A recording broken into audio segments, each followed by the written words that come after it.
ஜெபம் செய்வோம். அன்பும் இரக்கமுள்ள பரலோக பிதாவே, மகிழ்ச்சியான இந்த காலை வேளைக்காக நின்று ஸ்தோத்திரிக்கிறோம். காலைதோறும் உடைய கிருபை புதிதாக இருக்கிறதுக்காக ஸ்தோத்திரம். என்னை சிநேகிக்கிறவர்களை நான் சிநேகிப்பேன். அதிகாலையிலே உடைய கிருபை புதிதாக இருக்கிறதுக்காக ஸ்தோத்திரம். வார்த்தையின்படியே அனுதினம் எங்களை நடத்துகிறீர், போஷிக்கிறீர், பராமரிக்கிறீர், பாதுகாக்கிறீர். உமக்கு ஸ்தோத்திரம். எல்லாம் சொல்லுங்க. ஆண்டவரே, நான் நிற்பதும் நிர்மூலமாக இருப்பதும் கர்த்தருடைய கிருபையே. 91ஆம் சங்கீதத்தை நாம் தினந்தோறும் அது ஒரு வசனமாவது நம்ம சொல்லி செபிக்க நன்றி செலுத்த உன்னதமானவரின் மறைவில் இருக்க சர்வ வல்லவரின் நிழலில் தங்கமாய் இரவில் உண்டாகும் பயங்கரத்திற்கும் பகலில் பறக்கும் அம்புக்கும் இருளில் நடமாடும் கொள்ளை நோய்க்கும் மத்தியானத்தில் பாழாக்கும் சங்காரத்திற்கும் நீ பயப்படாதிருப்பாய். கர்த்தரை மேய்ப்பர் எனக்கு ஒரு குறையும். சிங்கக்குட்டிகள் தாட்சியடைந்து பட்டினியாய் கிடக்கும் கர்த்தரை தேடுவர்களுக்கு ஒரு நன்மையும் குறையப்படாது என்ற வார்த்தை கர்த்தரை நானே காலத்திலும் ஸ்தோத்திருப்பேன். அவர் துதி எப்பொழுதும் என் வாயில் இருக்கும். என்னை காக்கிறவர் உறங்குறதும் இல்லை, தூங்குறதும் இல்லை. இஸ்ரவேலை காக்கிறவர் உறங்குறதும் இல்லை, தூங்குறதும் இல்லை. ஸ்தோத்திரம். எங்கள் பெற்றோர், எங்கள் கணவன், மனைவி, பிள்ளைகள், பேர பிள்ளைகள், அவருடைய கல்வி, எதிர்காலம், குடும்ப வாழ்க்கை, திருமணம், குழந்தை பேர், வியாதியிலிருந்து விடுதலை, கடனிலிருந்து விடுதலை, சமாதானம் இல்லாமல் சமாதானத்தை தந்து நீ நடத்தின விதத்துக்காய் ஸ்தோத்திரம். ஆச்சரியங்களுக்காக, அதிசயங்களுக்காக, அற்புதங்களுக்காக, எண்ணற்ற நன்மைகளுக்காக, அனுகூலமான காரியங்களுக்காக ஸ்தோத்திரிக்கிறோம், துதிக்கிறோம். எல்லா துதி கனமை உமக்கு சொல்லும். இயேசுவின் நாமத்தில் ஜெபிக்கிறோம் நல்ல பிதாவே, ஆமென். கர்த்தரை நம்பியே ஜீவிப்போம், கவலை கஷ்டங்கள் தீர்ந்திடும் என்ற பாடலை பாடும். கைவிடா காத்திரும் கரங்களை நாம் பற்றி கொள்வோம். கர்த்தரை நம்பியே ஜீவிப்போம், கவலை கஷ்டங்கள் தீர்ந்திடும். கைவிடா காத்திடும் பரமனின் கரங்களை நாம் பற்றி கொள்வோம். கைவிடா காத்திடும் பரமனின் கரங்களை நாம் பற்றி கொள்வோம். உண்மை வழி நடந்திடும் உத்தமனுக்கென்றும் கர்த்தர் துணை. உண்மை வழி நடந்திடும் உத்தமனுக்கென்றும் கர்த்தர் துணை. கண்கள் அவன் மீது வைத்திடுவார், கருத்தாய் காத்திடுவார். கண்கள் அவன் மீது வைத்திடுவார், கருத்தாய் காத்திடுவார். கர்த்தரை நம்பி ஜீவிப்போம், கவலை கஷ்டங்கள் தீர்ந்திடும். கைவிடா காத்திடும் பரமனின் கரங்களை நாம் பற்றி கொள்வோம். உள்ளமதின் பாரங்களை ஊக்கமாய் கர்த்தரிடம் சொல்லுவோம். உள்ளமதின் பாரங்களை ஊக்கமாய் கர்த்தரிடம் சொல்லுவோம். இக்கட்டு நேரத்தில் கூப்பிடுவோம், இயேசு வந்தாதரிப்பார். இக்கட்டு நேரத்தில் கூப்பிடுவோம், இயேசு வந்தாதரிப்பார். கர்த்தரை நம்பியே ஜீவிப்போம், கவலை கஷ்டங்கள் தீர்ந்திடும். கைவிடா காத்திடும் பரமனின் கரங்களை நாம் பற்றி கொள்வோம். நீதிமானின் சீரசின் மேல் நித்திய ஆசீர்வதிரங்குமே. நீதிமானின் சீரசின் மேல் நித்திய ஆசீர்வதிரங்குமே. கிருபை நன்மைகள் தொடருமே, கேட்பது கிடைக்குமே. கிருபை நன்மைகள் தொடருமே, கேட்பது கிடைக்குமே. கர்த்தரை நம்பியே ஜீவிப்போம், கவலை கஷ்டங்கள் தீர்ந்திடும், கைவிடா காத்திடும் பரமனின் கரங்களை நாம் பற்றி கொள்வோம். கைவிடா காத்திடும் பரமனின் கரங்களை நாம் பற்றி கொள்வோம். கையில உயர்த்தி, உங்களுக்கு என்ன இக்கட்டு, என்ன துன்பம், என்ன வியாதி, என்ன பலவீனம், என்ன நோய், என்ன தாமதங்கள் எதுவாக இருந்தாலும் கர்த்தரை நோக்கி நாம கேட்போம். இந்த நேரம் ஒரு முக்கியமான நேரம். பரலோகம் திறக்கப்பட்டு ஆண்டுடைய பிரசனம் நம் மீது இறங்கி வந்து அவர் நமக்கு பதிலளிக்கிற நேரம். இந்த நேரத்தில் யாரும் நீங்க நிர்விசாரமா இருந்துடாதீங்க. இந்த நேரத்தில் கர்த்தர் தொடுகிற நேரம். வியாதிப்பட்ட இடங்களில் தழும்புள்ள கரத்தினாலே தொடுகிற இடம். எந்தெந்த இடத்துல பிரச்சனைகள் உண்டு அந்த இடத்துல எல்லாம் கர்த்தர் தம்முடைய வல்லமையினாலே அந்த பிரச்சனைக்கு தீர்வு காண்கிற நேரம். நீங்க நம்புங்க, என் தேவனை நம்புங்க, கர்த்தரை நம்புங்க, அப்போது நிலைப்படுவீர்கள் என்று வேதம் சொல்லுகிறபடியே நாம் நிலை பெறணும்னா நம்ம கர்த்தரை நம்பணும். என் பிரச்சனைக்கு ஒரு தீர்வு என் ஆண்டவராலே கொடுக்க முடியும். என் வியாதிக்கு ஒரு பதில் பலனை கர்த்தர் கொடுக்க முடியும். என் மரண பயத்திற்கு கர்த்தர் ஒரு விடுதலை கொடுக்க முடியும். என் பிள்ளை பிசாசினாலே வத்திக்க வாதித்து பிசாசினாலே கொடுமைப்படுத்தப்படுகிறார். அதனால விடுதலை என் ஆண்டவரால் இயேசுவாலே கொடுக்க முடியும்.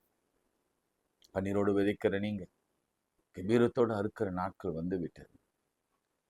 ஓ, துக்கம் சந்தோஷமாக மாறும் என்று ஆண்டவர் சொல்லுகிற நாட்கள் வந்து விட்டது. நீதிமான் சிரசின் மீது நித்திய ஆசீர் வந்து இறங்கும் என்ற வார்த்தையின்படி கிருபை நன்மை தொடர்கிற நேரம் வந்து விட்டது. கடனுக்கு கர்த்தர் ஒரு முற்றுப்புள்ளியை வைக்கிற நாள் இது நாள். எழுத்து பூர்வமாக கர்த்தர் எழுதி கொடுக்கிற நாள். எல்லா கேன்சர் கட்டிகள் மறைகிற நாள். அது எங்கிருந்தாலும் சரி, அது நுரையீரல இருந்தாலும் சரி, அது ஜீரண உறுப்புகளில இருந்தாலும் சரி. ஓ, சிலருக்கு ஒரு கிட்னி மேலே இருக்கிறது என்று சொல்லி பயத்தோடு நடுக்கத்தோடு இருக்கீங்க. கர்த்தர் அதை அகற்றுகிறார். இயேசுவின் நாமத்தினால் அது அகற்றப்படுகிறது. எல்லா முழங்கால் வலிகளும் முழங்கை வலிகளும் இயேசுவின் நாமத்தில் ஆத்தரிட்டிஸ் குணமடைகிறது. எல்லா சர்வட்டிக்கல் ப்ராப்ளம் நீங்குகிறதை நான் பார்க்கிறேன். தலைவலி, தலை பாரங்கள் இயேசுவின் நாமத்திலே மறைகிறதை நான் பார்க்கிறேன். பிள்ளைகளுக்கான கல்வி, வேலை, பிள்ளைகளுக்காக கர்த்தர் கொடுக்கவிருக்கிற திருமண வாழ்க்கை, அவர்களுக்கு குழந்தை பேரு எல்லாவற்றையும் கர்த்தர் நேர்த்தியாய் செய்கிறார். இன்றைக்கு அந்த எகிப்தினை இனி காண்பதில்லை. கர்த்தர் உனக்காக யுத்தம் பண்ணுவார். இயேசுவின் நாமத்தில் ஜெபிக்கிறோம் நல்ல பிதாவே, ஆமென். பிரியமானவர்களே, உங்கள் அனைவருக்கும் ஆண்டவராகிய இயேசுவின் நாமத்திலே நான் வாழ்த்துதலை தெரிவித்துக் கொள்கிறேன். விசேஷமாக கடந்த 5ஆம் தேதி நாம் ஆசிரியர் தினத்தை கொண்டாடினோம். அந்த நாளிலே பேச வேண்டிய ஒரு மெசேஜை நேற்று தினம் நான் ஆலயத்தில் என் மக்களோடு கூட நான் பேசினேன். அது எனக்கு மிகவும் பிடித்திருந்ததுனால, உங்களுக்கும் அது மிகவும் பிரயோஜனமாக இருக்கும் என்பதனாலே இந்த நாளிலே இந்த ஆசிரியர் தின அந்த மெசேஜை, இந்த சர்மனை உங்களோடு கூட பகிர்ந்து கொள்ள நான் விரும்புகிறேன். ஆசிரியர் ப்ரொஃபஷன் தொழில் என்று சொல்லக்கூடாது. அது ஒரு kind of ministry. Teachers ministry என்று சொன்னால் அது மிகையாக. அது ஒரு டிவைன் மினிஸ்ட்ரி. அதை நீங்கள் முதல்ல புரிஞ்சுக்கணும். ஃபர்ஸ்ட் ஆஃப் ஆல், இந்த செய்தி எல்லாருக்குமான செய்தி, வெறும் ஆசிரியர்களுக்கு மாத்திரமல்ல. கற்றுக் கொடுக்க எண்ணுகிற எல்லாருக்கும், ஒருவேளை பெற்றோராக இருக்கலாம், நம்ம மற்றவர்களுக்கு போதிக்கிறவர்களாக இருக்கலாம், ஒரு சமுதாயத்தை உருவாக்குறவர்களாக இருக்கலாம், புதிய தலைமுறையை நம்ம பார்க்க வேண்டும் என்ற எண்ணத்தில் இருக்கிறவர்களாக இருக்கலாம். ஒரு தாத்தாவாக இருக்கலாம், பாட்டியாக இருக்கலாம். பேர பிள்ளைகளுக்காக நீங்கள் சொல்லி கொடுத்து அவங்கள கை பற்றி கற்பிக்கிற அந்த பணியில் நீங்கள் ஈடுபட்டிருக்கலாம். இது எல்லாருக்குமான ஒரு செய்தி. அதனால் கொஞ்சம் கவனமாக நம்ம கேட்கலாம். நேற்று தினத்தில் நான் இரவில் முன்தினம் இந்த டீச்சர்ஸ் டே பற்றி நியூ டெஸ்ட்மெண்ட்டில் நிறையா இருக்குது. ஆனால் ஓல்ட் டெஸ்ட்மெண்ட்டில் எங்கே இருக்குது அப்படின்னு யோசித்து கொண்டிருந்த போது ஆவியானவர் ஒரு 2 வசனங்களை எனக்கு காண்பித்து கொடுத்தார். இன்னும் எத்தனை வசனங்கள் இருக்குதுன்னு தெரியல. நீங்கள் க்ராஸ் ரெஃபரன்ஸ் போட்டு பார்த்தீங்கன்னா உங்களுக்கு தெரியும். உங்களுக்கு தெரிஞ்சால் எனக்கு எழுதி அனுப்புங்க. ஏன்னா ரொம்ப மிக முக்கியமான ஒரு போர்ஷன் இது, ஒரு சப்ஜெக்ட் இது. இது வருடந்தோறும் இந்த சப்ஜெக்டை நம்ம தியானிக்க வேணும்.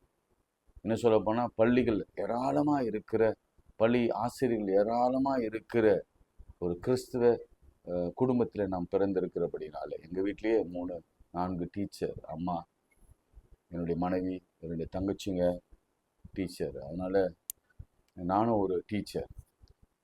நான் ரிலீஜியஸ் டீச்சர். அவங்க எல்லாம் அவங்க சோஷியல் டீச்சர் அந்த மாதிரி வச்சுக்கோங்களேன். ஸோ இப்படி இருக்கும் பொழுது எனக்குள்ளே இந்த டீச்சர் ரத்தம் ஓடுகிறது. அதனால தான் ஆண்டவர் அதை நான் சொல்லிகிட்டே வரேன். அது எவ்வளோ மேன்மையாக வைத்திருக்கிறார் என்பதை குறித்து நான் சொல்கிறேன். நீங்களும் இதில் அநேக டீச்சர்ஸ் பார்ப்பீங்க. உங்கள் குடும்பங்களிலும் டீச்சர்ஸ் இருப்பாங்க. கணவன் இருப்பார், மகன் இருப்பான், அல்லது மருமகள் இருப்பாங்க. யாராவது ஒருவராவது டீச்சராக இருப்பாங்க.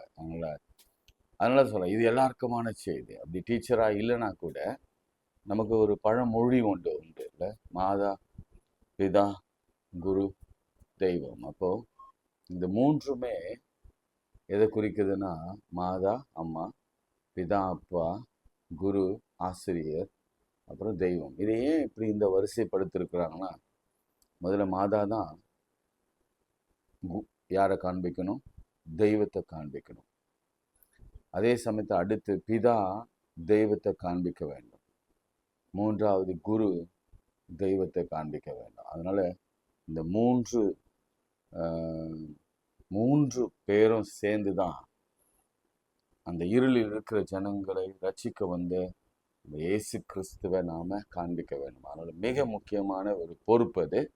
அதனால் எல்லாருக்குமான செய்தி. நல்லா கவனிங்க. இதோ டீச்சர்ஸ்க்கு மாத்திரம் அப்படின்னு நினச்சிட்டு நீங்கள் ஸ்கிப் பண்ண வேண்டாம். நான் உங்களுக்கும் நல்ல செய்தி இதில் வாக்குத்தத்தத்தோடு கூட ஒரு நாம் ஜெபத்தோடு நம்ம முடிக்கலாம். சரி, உங்களுக்கு ஏதாவது ஞாபகம் வந்ததா? ஓல்ட் டெஸ்ட்மெண்ட்டில், பழைய ஏற்பாட்டில் டீச்சிங் அப்படின்ற வார்த்தை எங்கேயாச்சும் கடவுள் டீச் பண்ணார், அல்லது மனுஷன் டீச் பண்ணான், அல்லது தீர்க்கதரிசி டீச் பண்ணான் அப்படின்னு ஏதாச்சும் ஒரு வார்த்தை யோசிச்சு பாருங்க. நான் உங்களுக்கு சொல்கிறேன், பதில் இருக்கு. சங்கீதம் இப்போ ஞாபகம் வரும்னு நினைக்கிறேன் உங்களுக்கு.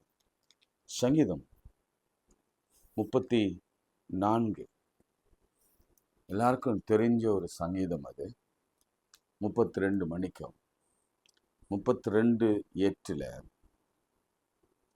ஆண்டவரை பற்றி சொல்லப்பட்டிருக்கிறது.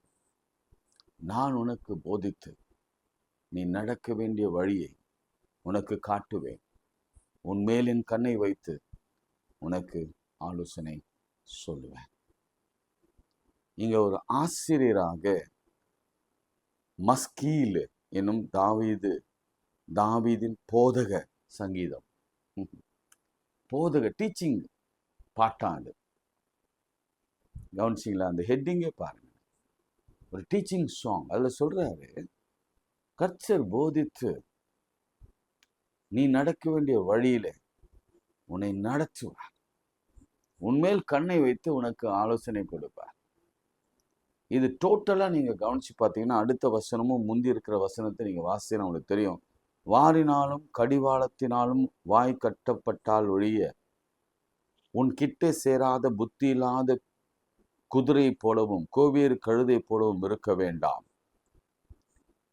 அப்போ மனுஷனை பார்த்து சொல்றாரு, கொஞ்சம் அடி வாங்கினாதான். ஒரு ஆசிரியர் தம் மாணவர்களை திருத்தும்படியா அவர் கொடுக்கிற தண்டனைகள். இப்போ இந்த காலத்துல தண்டனையெல்லாம் கொடுக்க முடியாது.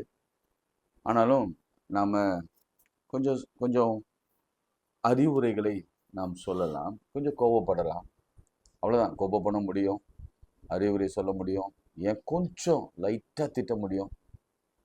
மூஞ்ச கூட காட்ட முடியாது இந்த காலத்துல. அப்படிப்பட்ட ஒரு சென்சிட்டிவான ஹியூமன் ரைட்ஸ் ஃபார் சில்ட்ரன், அப்படிப்பட்ட ஒரு காலத்துல நாம் வாழ்ந்து கொண்டிருக்கிறோம். ஸோ நீங்க ரொம்ப ஜாக்கிரதையா இருக்கணும். ஆனா முதல் பாயிண்ட் என்னன்னா, our God Almighty is the first teacher. அதை மாத்திரம் நீங்க எழுதி வச்சுக்கோங்க. அவர் நம்மை போதித்து நம்மை நடத்த வேண்டிய வழியில நடத்துகிற முதல் ஆசான் கர்த்தர்.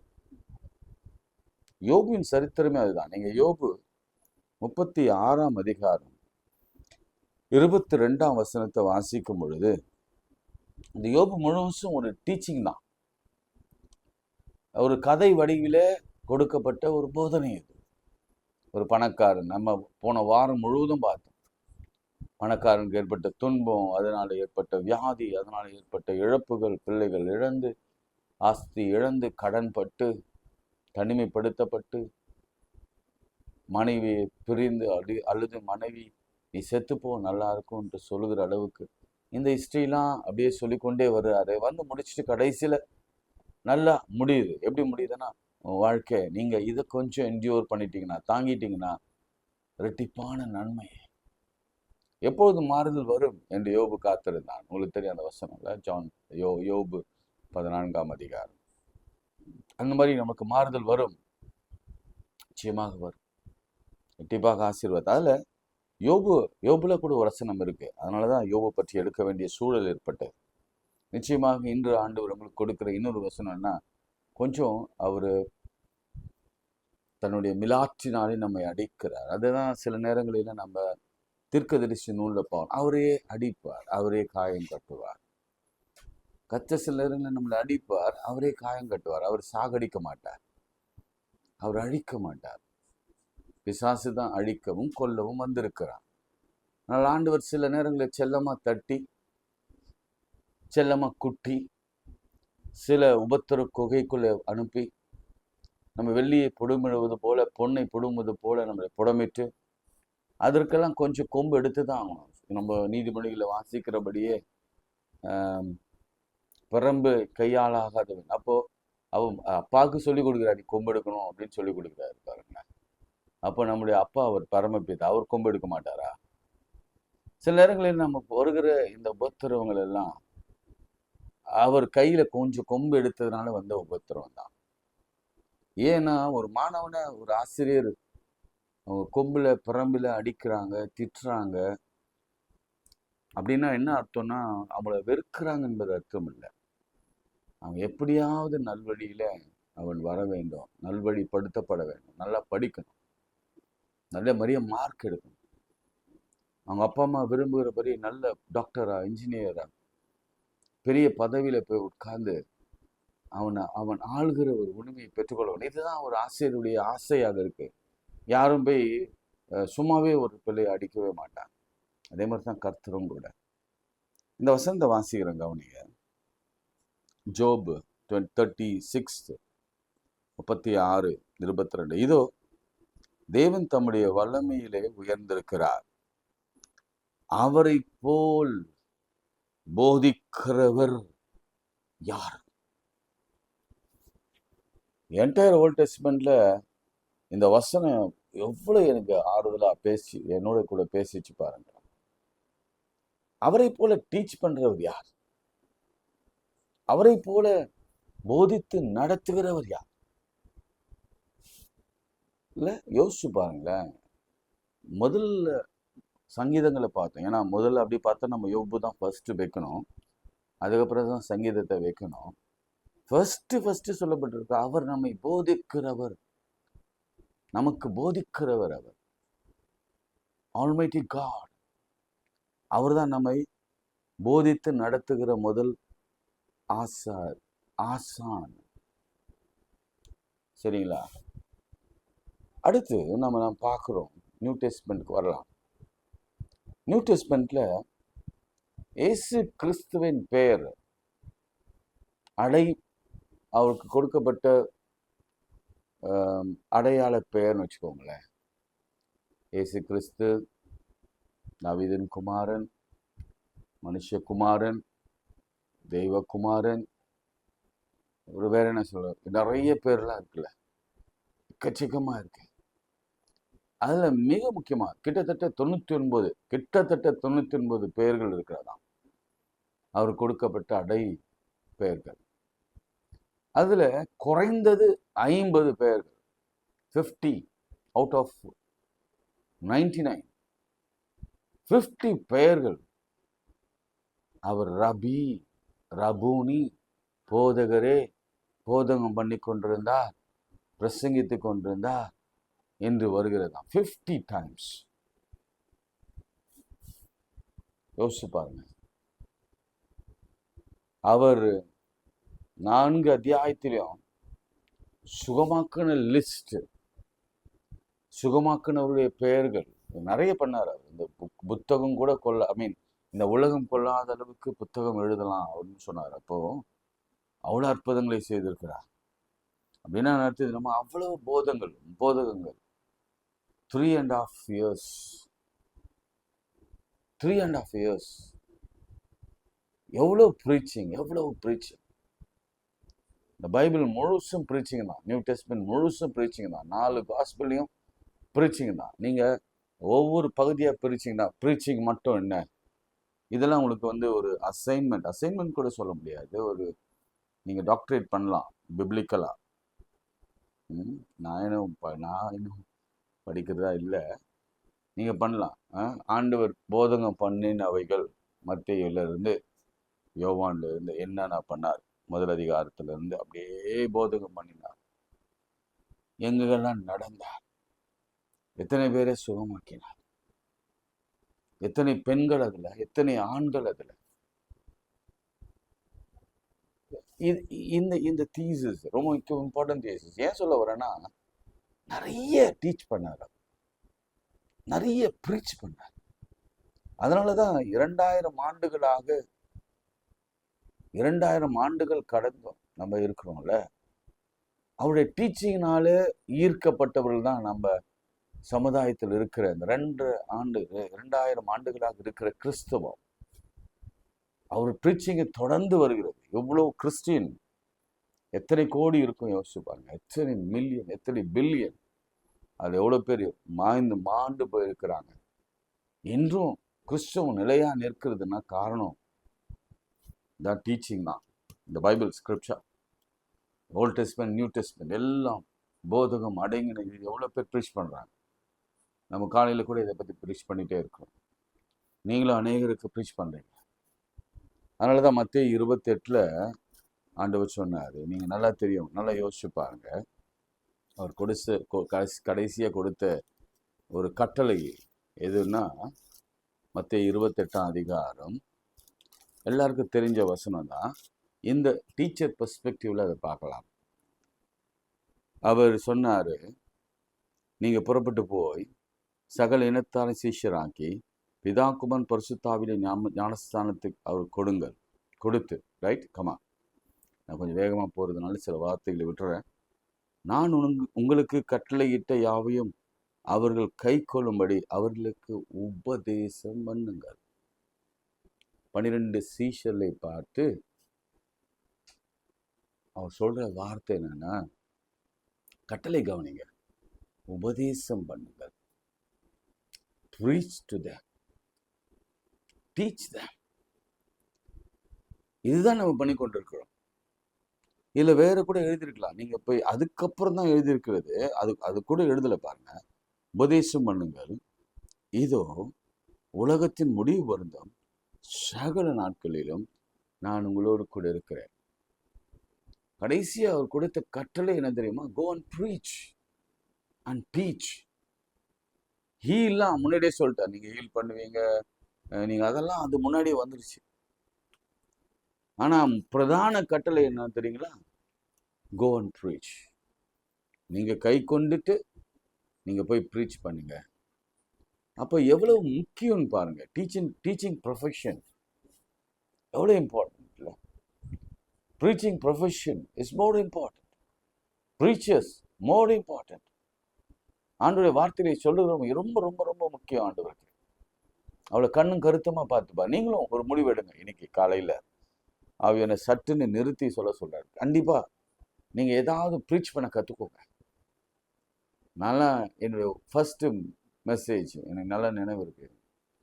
அரவுண்டு 21 or 22 என்னுடைய வாலிப வயசில் என்னுடைய கிராம சபையில் நிற்கும்போது என்னால் ஒரு வார்த்தை கூட, ஒரு சென்டென்ஸ் கூட கோர்வையாக பேச முடியல. ரொம்ப எழுதி வச்சு கொண்டு போனேன். அப்போ கூட என்னால் பேச முடியல. காரணம், எங்கள் ஃபேமிலிக்கே உள்ள ஒரு சின்ன பிரச்சனைனா, இந்த நாக்கு ஒட்டி இருக்கும் கீழே, எங்கள் அப்பாக்கெல்லாம் இருக்கும். அதனால இந்த ழா ழா ழாலாம் வராது. ஏடலை வரலாம் வராது. இப்போ சொல்றது உங்களுக்கு புரியும்னு நினைக்கிறேன். ஏடலை வரலாம் வராது. இந்த ழாலாம் வராது. உண்மையாகவே என் தமிழ் ரொம்ப மோசமான தமிழ் தான். ஆங்கிலமும் அவ்வளோ அவ்வளோ சுமார் தான். ப்ரொனன்சியேஷன் நல்லா இருக்கும்.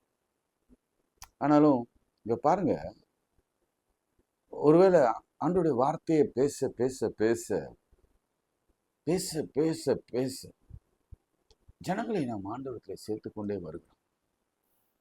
இப்படி எனக்கு வந்து போன வாரத்துல எனக்கு ஒரு சின்ன குறை இருந்து கொண்டே இருக்கிறது. ஏன்னா இந்த காலையில ஜெபிக்கிறவர்களும் வேதத்தை கேட்கிறவர்களும் நேசிக்கிறவர்களுடைய சதவீதம் குறைந்து கொண்டு, அதுல வந்து 2 நாள் இஷ்யூ வந்து உங்களுக்கு ஏற்கனவே சொன்ன இன்டர்நெட் இஷ்யூ இருந்தது, அப்டேட்ல இஷ்யூ இருந்தது, நிறைய தடைகள் வருகிறது. காரணம் தெரியுமா? பிசாசு இந்த ப்ரீச்சிங்கை தடுக்க பார்க்குறான். டீச்சிங்கை தடுக்க பார்க்குறான். அதே போல் ஆசிரியர்கள் கூட ஹோல் ஹார்ட்டடா ஒரு புதிய சமுதாயத்தை உருவாக்க வேண்டும் அப்படின்னு சொல்லி யாரும் போறதில்லை. இப்போ நிறைய ப்ரெஷர், அரசாங்கத்தில் இருந்தோம், மேனேஜ்மெண்ட்ல இருந்தோம், பயங்கர ப்ரெஷர். அவங்க போய் ஒரு குழந்தைய பார்க்கும் பொழுது, அந்த குழந்தை, நீங்க நல்லா யோசிச்சு பாருங்க, ஒரு குழந்தைய 1 வயதுலேருந்து 12 வயது கற்றுக் கொடுக்குற ஆசிரியர்கள், அதுக்கப்புறம் கல்லூரி, அதுக்கப்புறம் முதுகலை, அதுக்கப்புறம் டாக்டரேட், அதுக்கப்புறம் நிறைய நிறைய கல்வியெல்லாம் ஒரு ஆசிரியர் தான் சொல்லி கொடுக்குறாங்க. அப்போ இந்த உலகத்திலே இருக்கிற எல்லா சயின்டிஸ்டும் டாக்டர்ஸும் அரசியல்வாதிகள் பெரும் பெரும் அரசியல்வாதிகள் வெளிநாட்டில் இருக்கிறவர்கள் எல்லாம் நீங்க பார்த்தீங்கன்னா உங்களுக்கு தெரியும். நாசா விஞ்ஞானிகள் அப்படியெல்லாம் நீங்க பார்த்தீங்கன்னா உங்களுக்கு தெரியும். எல்லாரும் பேசிக்கா ஒரு டீச்சர் இடத்துல இருந்து பாடம் கற்பிக்கப்பட்டவர்கள் தான், பாடத்தை கற்றுக்கொண்டவர்கள் தான். அவங்கள போய் கேட்டா அவங்க பெரிய விஞ்ஞானியா இருப்பாங்க. சர் ஐசக் நியூட்டன் மாதிரி பெரிய பெரிய டாக்டரேட் வாங்கினவங்கலாம், டெலிஃபோன் கண்டுபிடிச்சவர்கள்லாம், கிரஹாம் பெல் அவரெல்லாம் நீங்க போய் எழுப்பி கேளுங்களேன், எங்கேருந்துப்பா அந்த நாலேஜ் உங்களுக்கு வந்தது? இந்த டிரான்ஸ்ஃபர்மேஷன் எங்கேருந்து வந்தது? என் 1ஆம் கிளாஸ் டீச்சர் எனக்கு சொல்லி கொடுத்த பாடம். இன்னும் ஸ்பிரிச்சுவல் லீடர்கிட்ட போய் கேளுங்க, ஸ்பிரிச்சுவலாக இருப்பாங்க அந்த சயின்டிஸ்ட்டு. அவங்க சொல்லுவாங்க, இந்த வேதத்தை நான் நேசித்தேன். வேதத்தில் இருக்கிற, இப்போ ஒரு தடவை என்ன செய்தாங்கன்னா, இவர்கிட்ட போய் சர் ஐசக் நியூட்டன் இடத்துல இந்த புவி விசை பற்றி அவங்க ஒரு சின்ன கேள்வி வந்திருக்கு. பூமி உருண்டை, அப்புறம் கிராவிடேஷன் ஃபோர்ஸு, இதெல்லாம் வந்து கண்டுபிடிக்கிறதுக்கு காரணமாக இருந்தது. Every action has equal and opposite ரியாக்ஷன்ஸ்லாம் நம்ம பார்க்குறோம்ல, அதெல்லாம்.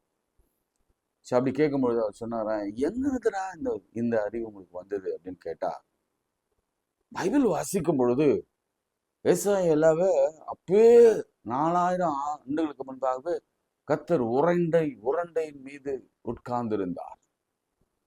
அப்போ பூமி உருண்டையாக இருந்தது. அந்த ரங்கத்திலே அவர் எல்லா கோள்களையும் வைத்திருக்கிறார். எஸ், அது தன்னைத்தானே சுற்றி கொண்டு சுழண்டு கொண்டிருக்கிறது. பூமி தட்டை என்று சொன்னாங்க. ஆனா ஒரு சயின்டிஸ்ட் அது இல்லை அப்படின்னு சொல்லி ப்ரூவ் பண்ணி அதை மாத்திட்டார். ஸோ இதெல்லாம் பேசிக்கா எங்கிருந்து வருதுன்னா, தேடல் பைபிள் இருந்து வருது. அது தட்டை இறக்க முடியாது அப்படின்னு இங்கதான் எடுக்கிறான். இல்ல அது உருண்டை தான், சூரியனை சுத்துது அப்படின்னு ரொம்ப நாளுக்கு அப்புறம் தான் கோள்கள் சுத்துதுன்னு கண்டுபிடிச்சாங்க. எல்லாம் முதல்ல பூமியை சுத்துது எல்லாம் சொன்னாங்க. ஸோ இது எல்லாமே எங்க வந்து நிக்குதுன்னா, பேசிக்காவே என் ஆண்டவர் போதித்து, கர்த்தரின் போதித்து நடக்க வேண்டிய வழியிலே அவளை நடத்துகிறார். இவ்வளவு கண்டுபிடிப்புகள், உலகத்தில் இருக்கிற இவ்வளவு கண்டுபிடிப்புகள், எல்லாத்துக்கும் காரணம் தேவ ஞானம். அந்த தேவ ஞானம் யாருக்கு கொடுக்கப்பட்டது? ஆசிரியர்களுக்கு. இயேசு கிறிஸ்து வளரும் பொழுதே லூக்கா 2ஆம் அதிகாரத்தில் இப்படிதான் சொல்லப்பட்டது. அவர் ஞானத்தில், அறிவில், தேவ கிருபையில், மனுஷ தெய்வில் அதிகமாய் விருத்தி அடைந்தார். நீதிமொழிகளை நாம் வாசிக்கிறோம். கர்த்தருடைய ஞானம், அறிவு அவராலே கொடுக்கப்படுகிறது. ஞானமும் அறிவும் கர்த்தரால் கொடுக்கப்படுகிறது. இல்ல, நீதிமொழிகள்ல 2ஆம் அதிகாரம் 6ஆம் வசனத்துல இப்படி சொல்லப்பட்டிருக்கிறது. ஞானம், அறிவு, நாலேஜ் எல்லாம் கர்த்தரால் கொடுக்கப்படுகிற ஒன்று. அதனால முதல் டீச்சர் யாருன்னா ஆண்டவராகிய கர்த்தர் தான். இரண்டாவது டீச்சர் யாருன்னா நம்ம ஆண்டவராகிய இயேசு கிறிஸ்து தான். மூன்றாவது டீச்சர் யார் தெரியுங்களா? நம்முடைய பரிசுத்த ஆவியானவர் தான். நீங்க ரோமர் 12:7 எபேசியர் 4:13 வாசித்தீங்கன்னா gifts of the Holi spirit அப்படின்னு வரும். அந்த கிஃப்ட்ஸ் ஆஃப் த ஹோலி ஸ்பிரிட்ல 4வது இடத்துல இருப்பது என்ன தெரியுங்களா? Gift of preaching and teaching. Teaching அது யார் கொடுக்கிறது? ஆவியானவர் கொடுக்கிறது. இப்ப நீங்க நல்ல ஒரு டீச்சர் என்று சொன்னா, நீங்க டீச் பண்றதெல்லாம் பிள்ளைகள் புரிஞ்சுக்கிறாங்க, நல்ல மதிப்பெண் எடுக்கிறாங்க. 10% இப்போ கூட நல்ல ஆசிரியர் நீங்க வாங்கியிருப்பீங்க, விருது வாங்கியிருப்பீங்க. உங்க பிள்ளைகள் 100% ரிசல்ட் கொடுத்தாங்க.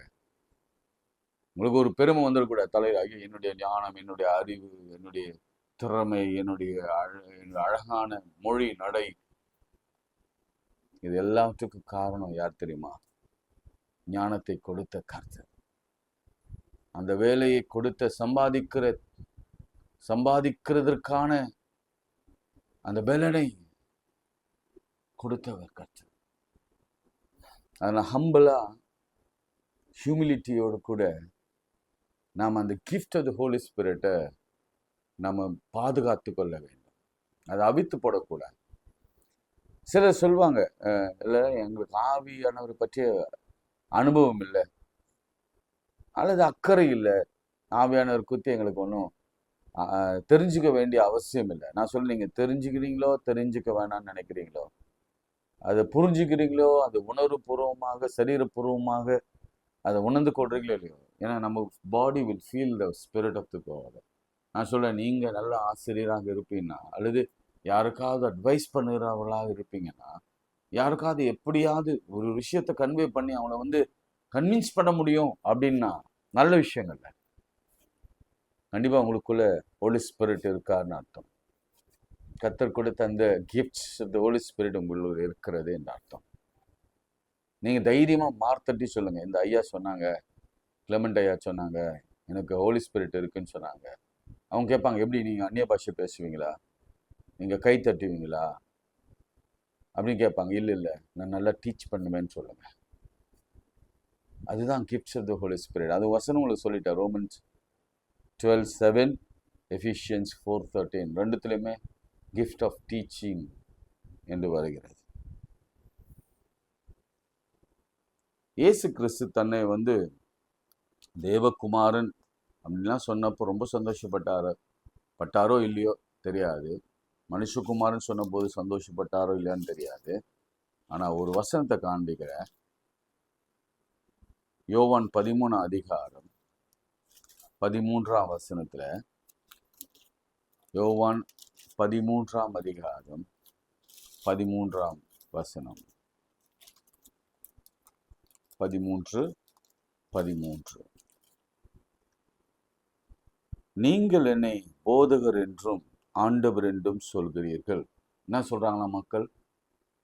போதகர்னு சொல்றாங்க, லார்டுன்னு சொல்றாங்க, டீச்சர்ன்னு சொல்றாங்க, லார்டுன்னு சொல்றாங்க.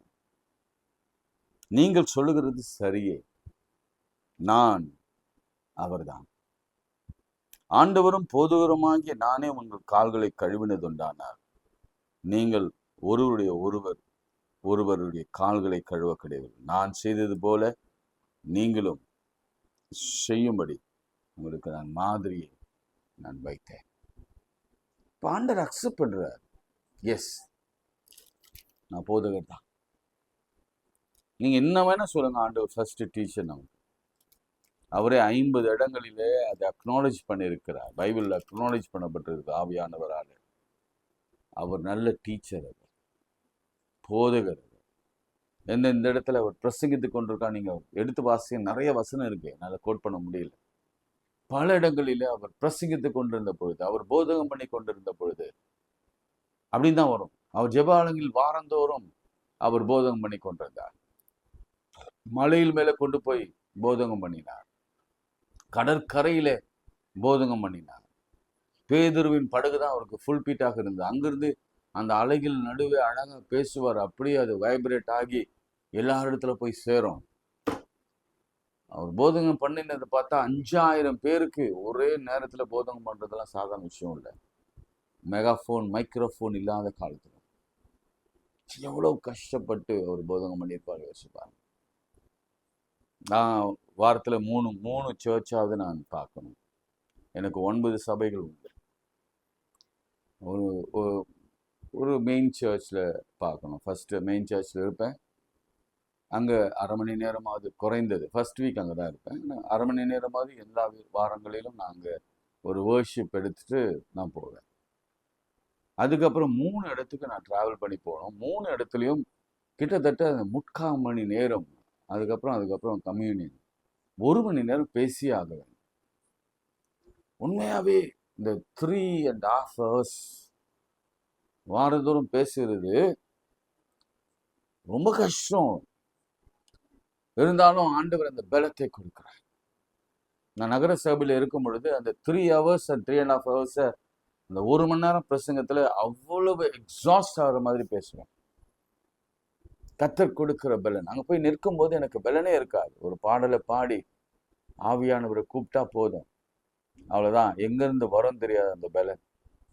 கிட்டத்தட்ட 3/4 மணி நேரத்துக்கு மேல, 1 மணி நேரத்துக்கு மேல நான் பேசிக்கொண்டே இருப்பேன். ஜனங்க கேட்டுக்கொண்டே இருப்பார். அதுதான் gift of the Holi Spirit. ஆண்டவர் அக்செப்ட் பண்றாரு. அதே மாதிரி யோவான் 3ஆம் அதிகாரம் 2ஆம் வசனத்துல, அது எல்லாருக்கும் உங்களுக்கு தெரிஞ்ச விஷயம் தான். 3ஆம் அதிகாரம் 2ஆம் வசனத்துல, ராக்காலத்துல இயேசுவிடத்துல ஒருத்தன் வரான், நிக்கோதேமு எனப்பட்டவன். ரபி, டீச்சர், நீ தேவனிடத்தில் வந்த போதகர். கவனிச்சிங்களா? நீங்க தேவனிடத்தில் வந்த டீச்சர் என்று நான் அறிந்திருக்கிறேன். ரபி, ஏனென்றால் ஒருவனும் தன்னுடைய தேவன் இராவிட்டால் நீ செய்கிற இப்படிப்பட்ட அற்புதங்களை செய்ய மாட்டான் என்றார். அதுக்கு பிரதித்திரமாக ஆண்டவர் சில வார்த்தைகளை பேசுவார். எஸ், அவரே அக்னாலேஜ் பண்ணிட்டாரு. ஆமா, நான் டீச்சர் தான். கடைசியில நிறைய வசனம் உங்களுக்கு சொல்லிக்கொண்டே வருவேன் நான் டீச்சர்ஸ்க்காக. மரியாள் உயிர்த்தெழுந்த பிறகு கல்லறையில மரியாள் ஆண்டவரை பார்த்து இப்படிதான் சொல்லுவாங்க, ரபூனி. ரபூனி என்றால் போதகரே என்று அர்த்தமா? போதகரே என்று அர்த்தமா? சரி, அந்த போதகர் இடத்துலேருந்து இன்னைக்கு நம்ம என்ன பாடத்தை கற்றுக்கொள்ள போகிறோம் தானே நேரமாகுது. என்ன பாடம் கற்றுக்கொள்ள போகிறோம் தெரியுமா? ஒரு சின்ன ஸ்டார்ட் மட்டும் நான் சொல்லிடுறேன். நீங்கள் நினைக்கலாம், என்ன என்ன என்ன ஆசிரியர் நம்ம என்ன கற்றுக்கொள்ள போகிறோம்? இந்த நம்ம ஆசிரியர் இருக்கார்ல, அவர் தான் நமக்கு பரம ஆசிரியர். அதுதான் சரி. அவங்க மாணவர்களை வச்சு சில காரியத்தை நம்ம கற்றுக்கொள்ளலாம். அவர் தமக்கென்று ஒரு 12 மாணவர்களே அவர் தெரிந்து கொண்டார்.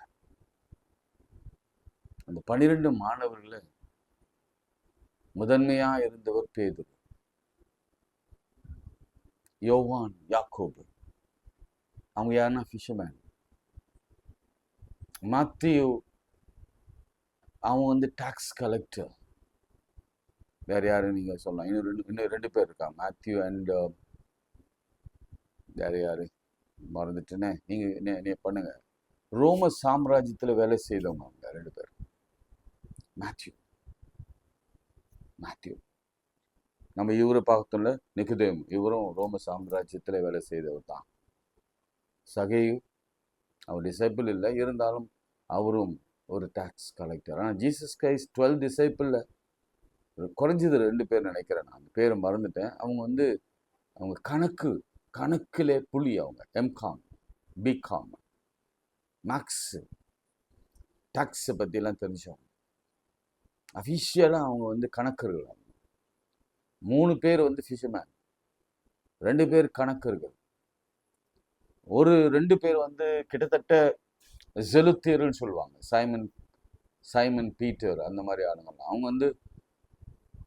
அவங்களுக்கு எதிராளிகள். யாருக்கு எதிராளிகள்னா, ஏரோது, அந்த ஆப்போசிட் குரூப், யூதர்களுக்கு விரோதமாக இருந்த அந்த ஏரோது, அவங்களுக்கு ஆப்போசிட் குரூப். அவங்களும் ஆண்டவர் கூட இருந்தாங்க. டிஃப்ரெண்ட் பீப்புளை ஆண்டவர் எஜுகேட் பண்ண ஆரம்பிச்சார்.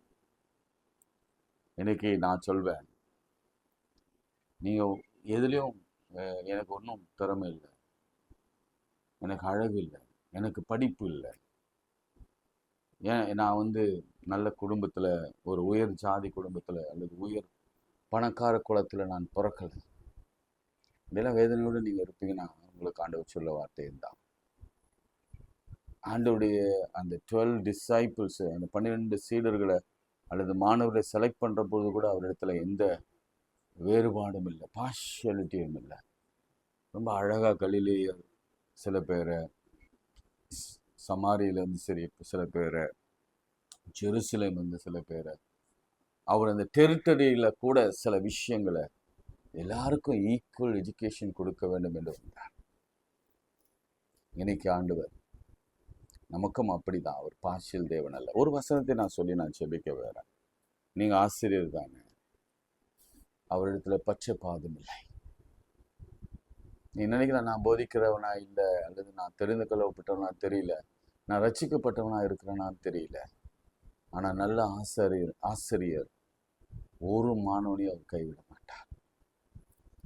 இயேசு பொறுத்த வரைக்கும் நான் சொல்றேன், கடவுளை பொறுத்த வரைக்கும் சொல்றேன், ஒரு கிளாஸ் ரூம்ஸ் இருக்கும்னா, நம்ம உலக பிரகாரமாக இருக்கிற ஆசிரியர்கள் ஒரு வேளை நீங்கள் பார்ஷியாலிட்டி பார்க்கலாம்.